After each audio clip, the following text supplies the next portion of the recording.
Hola, mi nombre es Carolina Baco, yo soy licenciada en Educación Física y licenciada en Kinesiología y Fisiatría, y actualmente estoy estudiando Osteopatía. Les quiero dar la bienvenida al módulo complementario de lesiones deportivas de Walda Training. Bueno, vamos a comenzar con lo que es la clase.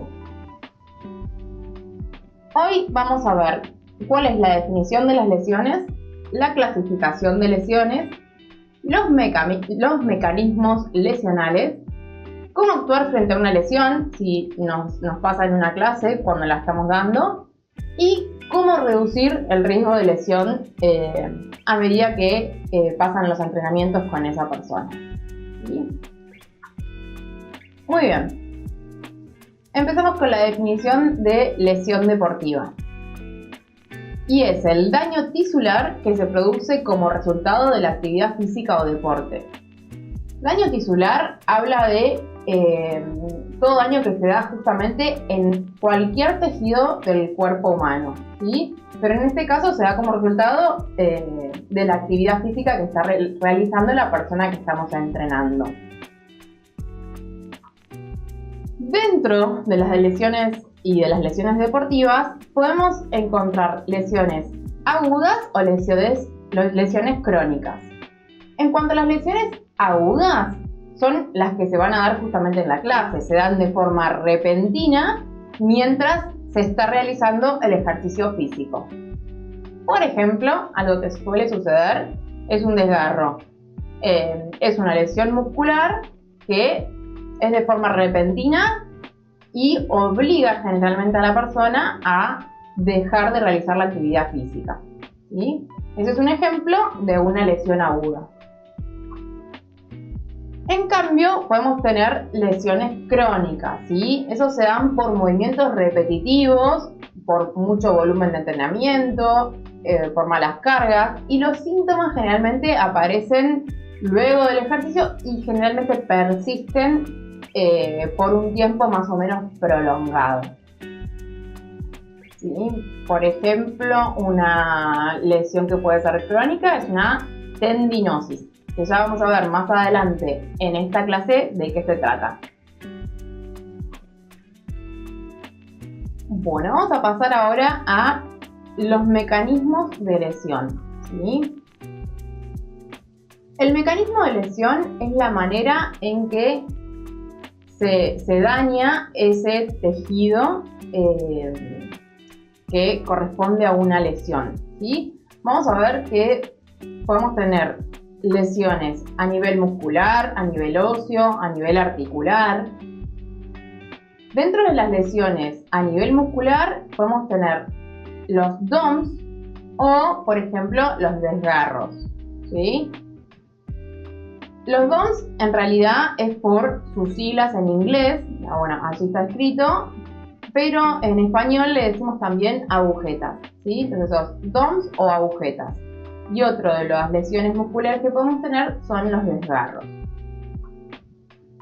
Bueno, los DOMS hace referencia al dolor muscular de origen tardío, ¿sí? Les va a pasar mucho como personal trainers de que ni bien empiecen la actividad física con algún alumno nuevo, él refiere a DOMS justamente.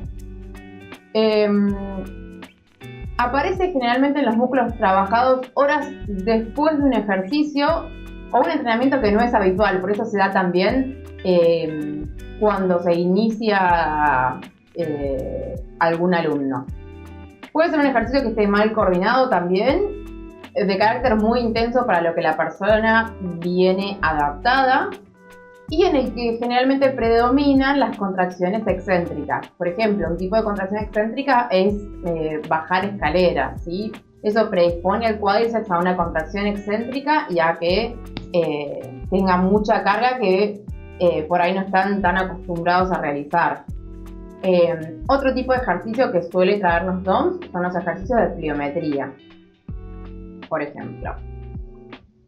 Bueno, vamos a pasar a lo que es la lesión muscular del desgarro. El desgarro es una lesión muscular que se inicia con un dolor agudo en el momento de la actividad física que paraliza al deportista y le impide continuar con la actividad. Generalmente, o sea, a ver, hay casos extraordinarios de personas que están muy entrenadas y que son capaces y que tienen una resistencia al dolor muy fuerte. En contados casos han continuado con la actividad, pero generalmente en el desgarro uno se ve imposibilitado de continuar. Les quería comentar una observación con respecto a los desgarros. Generalmente surge la duda de si hay hematoma o no hay hematoma, si es que estoy desgarrado o no estoy desgarrado. Y esto es un poco así. Si el hematoma es intramuscular, no será visible. En cambio, si es extramuscular, rompe la aponeurosis, que es ese tejido, esa telita blanca que está recubriendo a todo el músculo. Si esa aponeurosis se rompe, ahí sí se puede ver el hematoma en la piel durante el examen físico. Por eso es que se dice que hay desgarro, pero puede haber hematoma o no puede haber hematoma. Y esto depende de esa tela, de ese tejido en realidad, que es la fascia aponeurosis, que es la que rodea al tejido muscular. Espero que les haya quedado claro. Bueno, dentro de las lesiones, ahora vamos a pasar a las lesiones articulares. Las lesiones articulares las podemos clasificar básicamente en subluxaciones y en luxaciones. La subluxación es la separación parcial de las superficies articulares que conforman la articulación. Es decir, la articulación se va un poquito, pero es capaz de volver. En la subluxación sí puede haber alguna ruptura de algún ligamento, de algo de cápsula, pero generalmente no es tan grave como una luxación completa. Y ahora vamos a ver cómo se define. En la luxación, sí, justamente hay pérdida permanente de contacto de las superficies articulares. Generalmente, si estos son mis dos huesos, la articulación se va y después para volver muchas veces necesita reducirse. ¿A qué se le llama la reducción de una luxación? Es justamente volver a acomodar la articulación en los lugares donde tiene que estar cada hueso, básicamente. ¿Sí? Acá, en el caso de la luxación, justamente puede haber una grave ruptura de cápsula y de ligamentos articulares. Entonces eso muchas veces sí nos trae también hematoma, inflamación y otros signos característicos, ¿sí?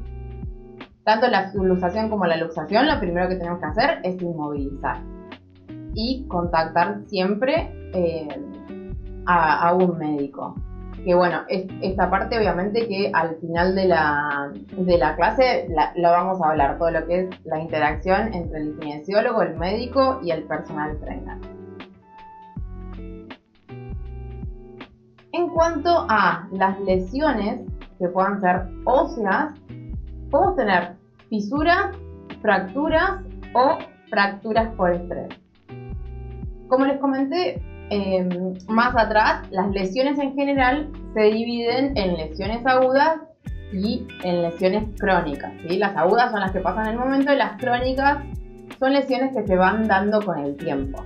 Y en el caso del hueso, la fisura y la fractura generalmente son lesiones agudas, son del momento. En cambio, la fractura por estrés sí se clasificaría como una lesión crónica. Ya vamos a ver cómo a poquito que se va haciendo este tipo de fractura. La fisura entonces es una lesión ósea incompleta, ¿sí? Si podemos seguir la cortical del hueso, que es el borde del hueso, vemos que solamente hay una lesión sobre una cortical, pero no en todo el hueso. Y justamente es como que produce una abertura en ese hueso.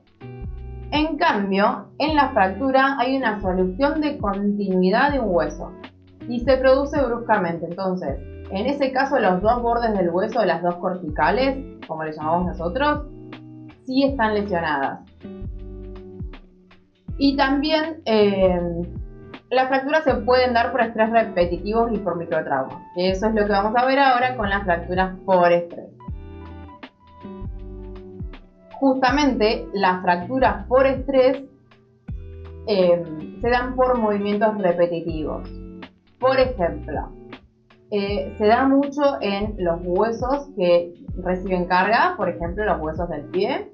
Es muy común la fractura por estrés del hueso del quinto metatarsiano, que está sobre el borde externo del pie. Y, por ejemplo, se suele dar en gente que corre mucho, en gente que está mucho tiempo parada. Entonces, no es de un momento a otro, sino que este tipo de lesión va lentamente cambiando la morfología del hueso hasta que produce una fractura por estrés. Bien, otro tipo de lesiones que podemos encontrar es la lesión del tendón. ¿Sí? El tendón, recordemos que es el elemento que une el músculo al hueso. ¿Sí? Entonces, podemos tener en ese tendón una tendinitis o una tendinosis. La tendinitis justamente es la lesión aguda del tendón, es la inflamación del momento. En cambio, la tendinosis responde a un proceso crónico. Entonces, vamos a definir la tendinitis, es la inflamación severa de un tendón. Como ya dijimos, es aguda, es del momento. ¿Sí?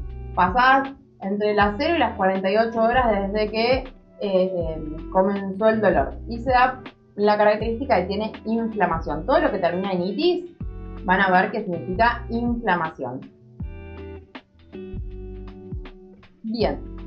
En cambio, la tendinosis, como ya dijimos, es una lesión crónica del tendón y se caracteriza por una alteración estructural. O sea, si yo pongo al microscopio un tejido tendinoso que tenga una tendinosis, me voy a dar cuenta que está distinto ese tendón. ¿Sí? Para todo lo que es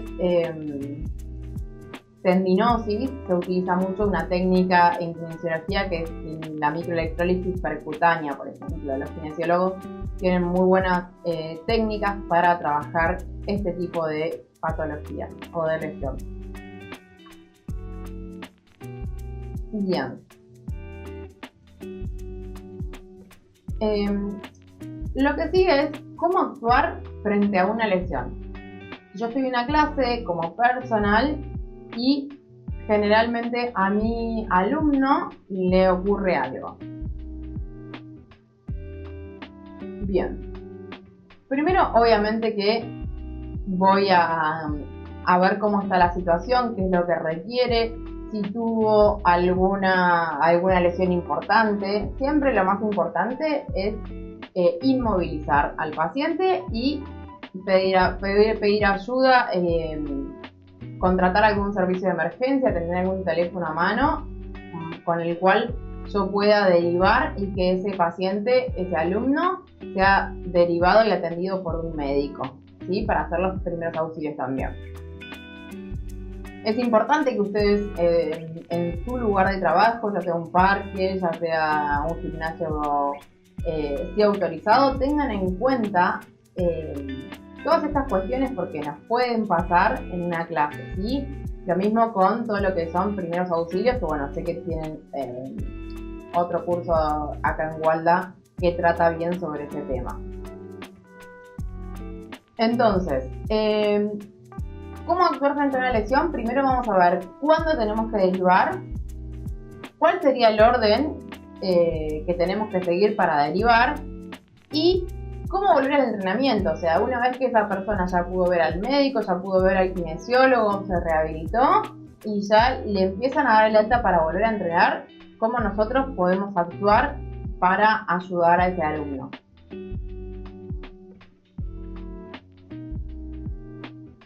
Bien, ¿cuándo derivar? Lo primero que tengo que tener en cuenta cuando me llega un alumno es consultarle a ver si se hizo su apto físico y si se hace el chequeo anual médico que siempre debe realizarse, ¿sí? Más allá de por una lesión a nivel traumatológico, esto lo hacemos también por cualquier cuestión cardiovascular o cualquier otra enfermedad que nosotros no tengamos en cuenta. y que siempre es importante en la planificación nuestra. Otra de las cuestiones y que suele pasar mucho, la gente lamentablemente hoy en día está muy acostumbrada a convivir con el dolor, cosa que no es normal. Tenemos que, como personal, si como ustedes lo ven casi en cotidiano al alumno, muchas veces más de una vez por semana, acostumbrarse a que si tiene un dolor, hacerle que sea consciente su alumno de que eso no es normal y no está bien. Entonces es el típico, ya se me va a pasar ese dolor crónico que en realidad nunca se le pasa. Bueno, ahí es un poco abrir los ojos y tratar de derivarlo y que vea realmente un médico, y también concientizarlo de que realmente puede vivir mucho mejor sin ese dolor, ¿sí? Aportándole un poco de calidad de vida. Otra de las cuestiones para derivar es cuando hay una inflamación aguda, ¿sí? Algo de inflamación, rubor, calor en la zona, cuestiones que a mí como personal no estoy tan acostumbrados a ver y me parecen raras. Bueno, ahí trato de derivar al médico. Y obviamente el dolor que imposibilita continuar con el ejercicio físico. Esto se da mucho, lo que les decía, por ejemplo, un desgarro, con algún tipo de ese tipo de lesión, algún esguince, se da de manera súbita y lo obliga a dejar de hacer ese ejercicio. Bien. Cuando yo necesito derivar a un paciente, ¿sí? ¿Qué es lo que tengo que hacer? Generalmente, en lo que es deporte, se trabaja mucho con lo que es el traumatólogo, por una cuestión de que el que más vemos afectado es el sistema musculoesquelético y el traumatólogo es el médico especialista en esos temas. ¿Sí? Y bueno, y después ese traumatólogo obviamente que va a hacer la orden para poder enviarlo al kinesiólogo, ¿sí? Ahora también en todo este tema está el osteópata, que el osteópata también es de primera derivación como el traumatólogo, ¿sí? Pero bueno, son todas herramientas que son un poco más nuevas y que bueno, todo el sistema de salud se está ayornando, digamos, a estos nuevos profesionales que también trabajan y hacen cosas distintas al traumatólogo y tienen herramientas distintas al kinesiólogo, entonces muchas veces nos pueden solucionar el problema. Bien. Con respecto a esto, siempre es muy importante que a nuestros alumnos les hagamos ver la importancia que tiene que vayan a un traumatólogo o a un kinesiólogo que se relacione con el mundo del deporte, de alguna manera, ¿sí? Generalmente el kinesiólogo que está en el ámbito deportivo va a tratar de que ese paciente siga en movimiento, porque para nosotros los kinesiólogos, por lo menos, el movimiento es salud y es muy importante. Entonces, por más que muchas veces una persona tenga una patología o tenga una lesión, por ejemplo, en una mano, bueno, vamos a poder adaptarle el entrenamiento para que él pueda seguir haciendo, por ejemplo, ejercicios de tren inferior, ejercicios de core. Siempre hay algo para hacer, y por ahí la visión del kinesiólogo del deporte es siempre mantener en movimiento a la persona, ¿sí? Por ahí, si es un kinesiólogo que no está por ahí tan familiarizado con el ámbito deportivo, dice directamente no hay que quedarse quieto, ¿sí? Son todas cosas que en el último tiempo se están trabajando mucho. No solamente para el deportista de alto rendimiento, que eso obviamente que no dejan ni un segundo de entrenar, por más lesiones que tengan. Seguramente siguen en las redes algún deportista conocido, y si ustedes ven sus procesos de rehabilitación, por más que estén con una férula, con un yeso, con un cabestrillo, siempre los deportistas tratan de seguir entrenando en la manera en que pueden, obviamente siempre asesorados por el kinesiólogo y por el médico. Entonces, bueno, me parece un dato muy importante porque también muchas veces antes se decía, no, pará, no, quédate quieto. Bueno, sí, en un primer momento sí, pero cuando ese alumno ya vio al médico, ya vio al kinesiólogo y nos dan el ok para seguir, siempre es importante que la persona se mantenga en movimiento. Bien, otro de los temas que dijimos que íbamos a revisar era cómo volver al entrenamiento. Y bueno, y acá obviamente que es muy importante el trabajo en conjunto entre el kinesiólogo y el entrenador. Así como, por ejemplo, después de una cirugía es muy importante la comunicación entre el médico, cirujano traumatológico y el kinesiólogo para saber qué se puede hacer y qué no. Acá es muy importante el trabajo en conjunto entre el kinesiólogo y el entrenador. Siempre atendiendo a las necesidades que tenga el alumno, o sea, como personal trainer, lo bueno que tengo es que yo conozco muchísimo a mi alumno, ¿sí? Y por otro lado, el kinesiólogo conoce bien las estructuras, conoce bien el tejido lesionado y nos puede ir indicando qué ejercicios sí podemos hacer y qué no. Entonces, entre los dos, obviamente que vamos a hacer una fórmula para facilitarle al alumno la vida y que pueda volver prontamente al entrenamiento. Bien, ¿cómo podemos reducir el riesgo de lesión? Este es un tema muy importante.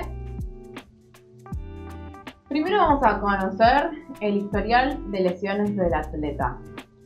Vamos a realizar evaluaciones funcionales. Vamos a ver la importancia de la entrada en calor dentro de nuestra sesión de entrenamiento. Y vamos a ver cómo podemos indicarle a los alumnos cómo poder hacer una sesión, por ejemplo, de recovery o recuperación para ayudar a reducir, por ejemplo, estos dolores que nos van apareciendo propios del entrenamiento físico, ¿sí? Bien. Historial de lesiones del atleta. ¿Por qué es importante esto? El factor predisponente número 1, ¿sí?, para que tengas una lesión es la lesión previa que tuviste. Es decir, si yo tuve muchos esguinces de tobillo, bueno, prestémosle atención a ese tobillo primero, ¿sí? Recuperemos la movilidad de ese tobillo, fortalezcámoslo para que justamente no reincida. Pero esto es muy importante porque es el factor número 1 predisponente, ¿sí? Sobre todo si ese tobillo o esa lesión no se ha rehabilitado bien.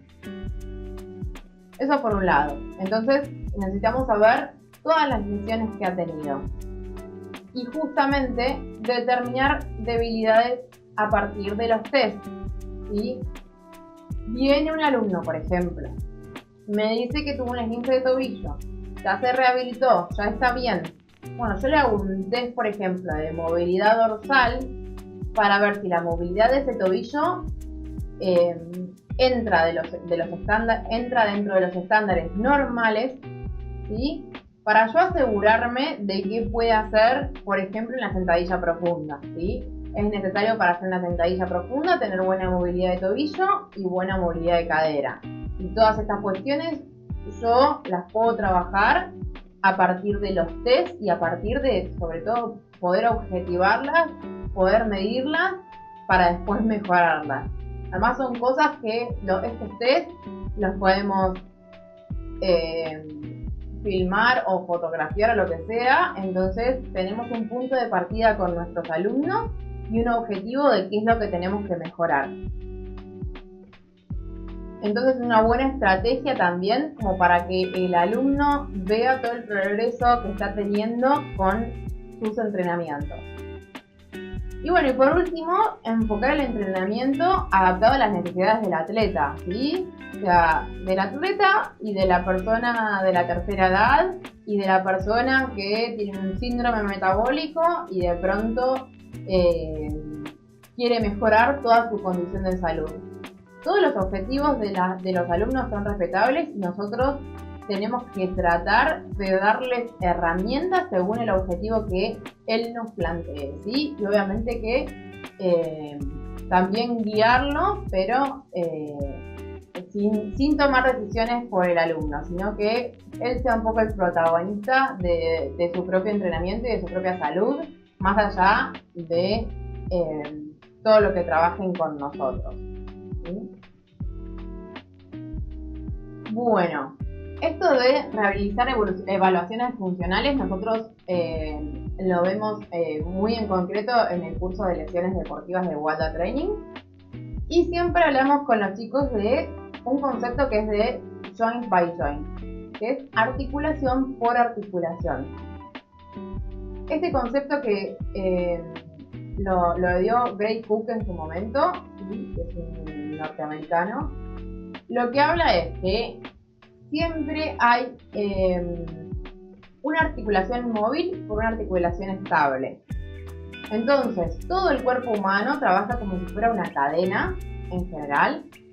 Entonces, si yo miro mis miembros inferiores, ustedes se van a dar cuenta que el tobillo tiene mucha movilidad, que la rodilla tiene más estabilidad, que la cadera vuelve a tener más movilidad. Entonces, él lo que dice es articulación por articulación. Si una articulación es móvil, la que le sigue para arriba va a ser estable y la que le sigue va a ser móvil de vuelta, ¿sí? Entonces, eso se repite en todo el cuerpo, ¿sí?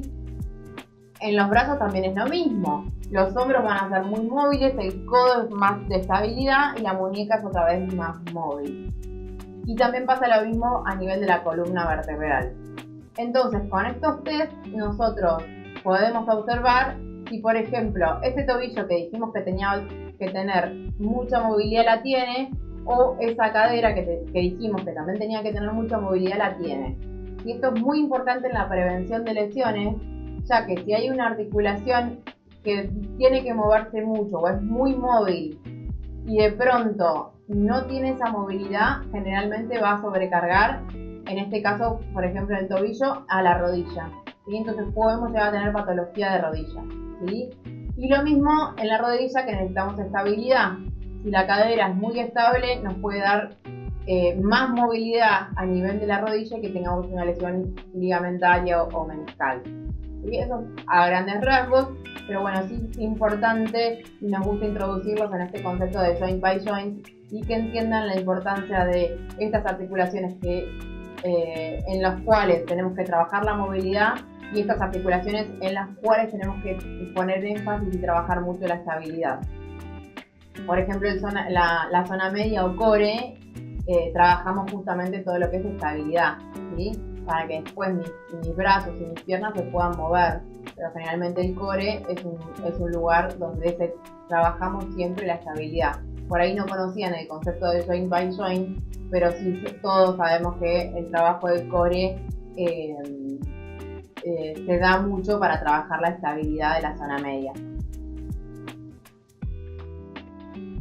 Bueno, vamos a hablar ahora un poco de la entrada en calor y la importancia que tiene en la prevención de lesiones. Esto es muy personal, pero a mí me gusta dividir la entrada en calor en 3 momentos. Primero es la movilidad articular, después vamos a ir a una activación aeróbica y después una entrada en calor específica a la actividad que vamos a realizar. Sobre todo por ahí, esta parte de la entrada en calor específica es generalmente cuando hay deportes en conjunto, no tanto en el trabajo de personal, pero sí, por ejemplo, si un día digo, bueno, voy a trabajar todo lo que es miembros superiores o todo lo que es miembros inferiores, o esta clase vamos a hacer tal o cual cuestión, ¿sí? Bien, la movilidad articular tiene como objetivo movilizar la articulación en todo el rango de movimiento. O sea, muchas veces pasa que les decimos a los alumnos, bueno, hagan movilidad articular y hacen tiki, tiki, tiki. No, la idea es, voy al mayor rango de movimiento y voy al mayor rango de movimiento. No me quedo como en el medio donde no estoy trabajando nada, sino como que busco los límites que me da esa articulación de movimiento, ¿sí? Entonces por eso dice en todo el rango de movimiento. Y esto lo que hace es estimular justamente a los ligamentos, a los tendones y a la cápsula articular. Y entonces vamos como de menos a más en la entrada en calor. Comenzamos con la movilidad articular para continuar con la activación aeróbica. La activación aeróbica tiene como objetivo movilizar grandes grupos musculares y elevar la temperatura corporal. Cuando nosotros elevamos la temperatura corporal, lo que hacemos es que cualquier tejido del cuerpo humano esté más en el periodo elástico, o sea que puede movilizarse sin problemas, sin llegar al periodo de ruptura. Entonces, por eso es tan importante el aumento de la temperatura corporal, porque yo prevengo lesiones, porque esos tejidos están más preparados para trabajar en periodo elástico y a lo sumo plástico, pero no llegar a un periodo de ruptura. Bien. Y por último tenemos en la entrada en calor específica, donde se realizan gestos específicos propios de la actividad que vamos a realizar, ¿sí? Y también, bueno, por ejemplo, en todo lo que es trabajos que sean más de fibra rápida, obviamente que los incorporamos más en esta parte de la entrada en calor. Bien. Otra de las estrategias que podemos aportarles desde la parte de lesiones es este concepto de recovery o recuperación. Por ejemplo, se les puede presentar el momento en el cual ustedes tengan algún alumno que vengan muy cansados de la semana o del mismo entrenamiento. Entonces se le puede proponer directamente una sesión de recovery o de recuperación. Entonces vamos a recovery, recuperación, flexibilidad y justamente no seguir añadiendo carga a ese entrenamiento, ¿sí? A esa semana de entrenamiento en realidad. Para la recuperación, en general, vamos a tener como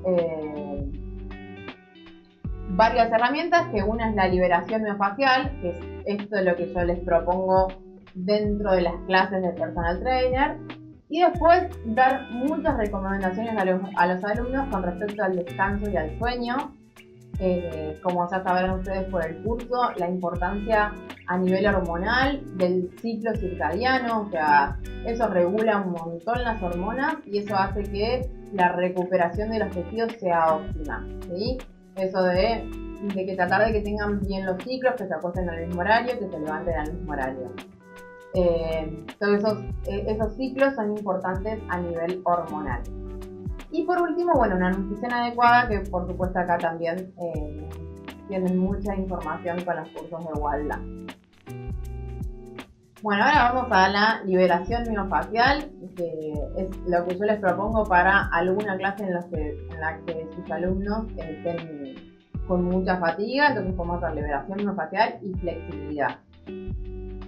La liberación miofascial es una terapia que ayuda a mantener el tejido miofascial en un estado óptimo, prevenir el dolor y problemas de movilidad.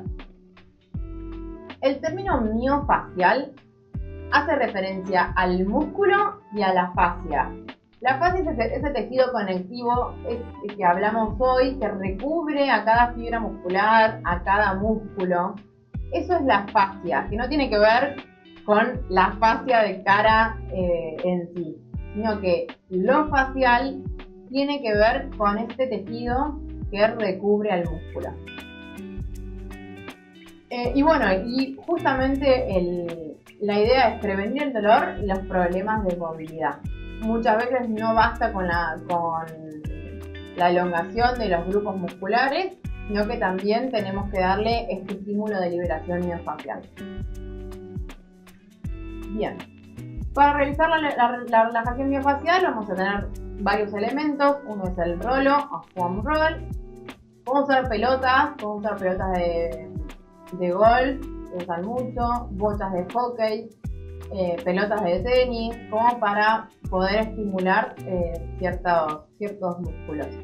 El stick, que bueno, es otro de los elementos que tenemos, y la gun shoot, que es la pistolita, que es una de las últimas novedades con respecto a la relajación miofascial.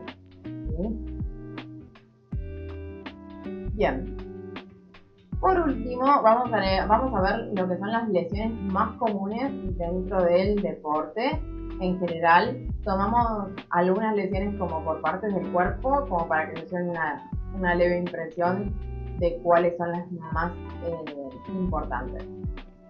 Por un lado tenemos el esguince de tobillo, la lesión del manguito rotador en el hombro, las hernias de discos a nivel de la columna y las lesiones en los meniscos de las rodillas. Bien. El esguince de tobillo son las lesiones ligamentarias más frecuentes en el deporte, ¿sí? Pero por suerte, y generalmente son lesiones que son leves, generalmente no resisten tanta gravedad. En estos esguinces de tobillo, el 85% se da en el complejo externo del tobillo. ¿Sí? Seguramente que o a ustedes les ha pasado o a alguna persona conocida. ¿Por qué se dice que son leves? Porque a lo sumo se ha lesionado un ligamento de los 3, por ejemplo, que tenemos en la parte externa del tobillo, que generalmente es el ligamento peroneo tragalino anterior. Estos son generalmente leves, ¿sí? Cuando ya es una lesión grave, que es en la menor cantidad de casos, sí puede haber ruptura de 2 a 3 ligamentos. Bueno, ahí ya, obviamente que el médico tiene la palabra justa para tratar a este alumno, ¿sí? Bueno, otra de las lesiones que vamos a desarrollar acá mínimamente es la lesión del manguito rotador en el hombro, que en los deportistas puede producirse por el uso excesivo o bien por traumatismos de hombro. A veces es directamente un golpe en el hombro lo que desencadena la patología del manguito rotador, y a veces es por un uso excesivo de actividades overhead, o sea, por encima de la cabeza. Todo lo que es remate en vóley, lo que es lanzamiento en handball, todos los lanzamientos de jabalina,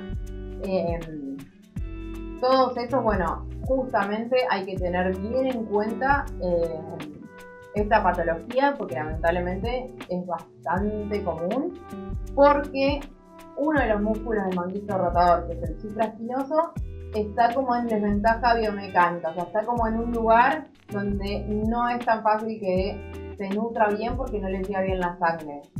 Entonces, por eso es que es tan común la lesión del supraespinoso dentro de los músculos del manguito rotador. Y bueno, por supuesto que la mala técnica y el envejecimiento del tendón también predisponen a la lesión. No es lo mismo un alumno de 20 años, lamentablemente, que un alumno de 35 o 40 años, donde ya el envejecimiento mismo del tendón nos puede causar esta patología. Por otro lado tenemos la hernia de disco, ¿sí? Que se da a nivel de la columna vertebral. Las hernias de disco se producen cuando hay una ruptura del anillo fibroso que permite la migración del núcleo pulposo fuera de su ubicación anatómica. Para entender lo que es la hernia de disco, yo les sugiero imaginarse la merengada. Entonces tenemos por encima la galletita, por abajo la galletita, que serían las dos vértebras, y al medio el relleno de la merengada, que es nuestra hernia de disco, ¿sí? Entonces, cuando nosotros, por ejemplo, hacemos un movimiento de flexión, esa merengada se aprieta de un lado, entonces el disco sale por el otro lado. ¿Sí? Entonces, esto es un poco lo que ocurre en la hernia de disco para que ustedes más o menos se lo imaginen. ¿Sí? Obviamente que esto también es más una lesión a nivel crónico por muchos movimientos hasta que en un momento se produce la ruptura total, ¿sí? Entonces eso me causa la hernia de disco que en algunos casos puede estar en contacto por el foramen, que es por donde pasa el nervio, y por eso generalmente se habla que muchas veces la hernia de disco trae como consecuencia una ciática, o sea, un dolor irradiado hacia el miembro inferior. Es un tema complejo, obviamente, que la hernia de disco, pero es muy importante en deporte porque tiene una incidencia 4 veces mayor de esta patología en deportistas competitivos. O sea, una persona que hace deporte competitivo tiene 4 veces más chances de tener una hernia de disco que una persona que no es deportista competitiva. ¿Sí? Y por último, otra de las lesiones que queríamos comentarles es la de los meniscos en la rodilla. Los meniscos son fibrocartílagos interpuestos entre el fémur y la tibia. ¿Sí? Y lo queríamos nombrar porque es la causa de intervención quirúrgica más frecuente de miembros inferiores. Por suerte se ha avanzado mucho en todo lo que son lesiones meniscales. Hace unas décadas lo que hacíamos era directamente sacar todo el menisco, hacer una meniscectomía.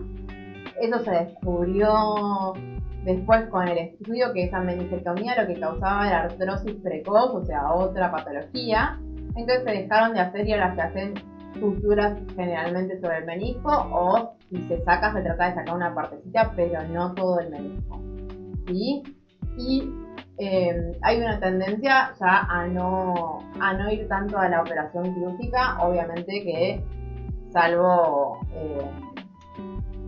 rodillas que sean muy sintomáticas y obviamente siempre consultándolo con el médico. Bueno, espero que les haya gustado este módulo y bueno, los espero en el curso de lesiones deportivas también. Gracias.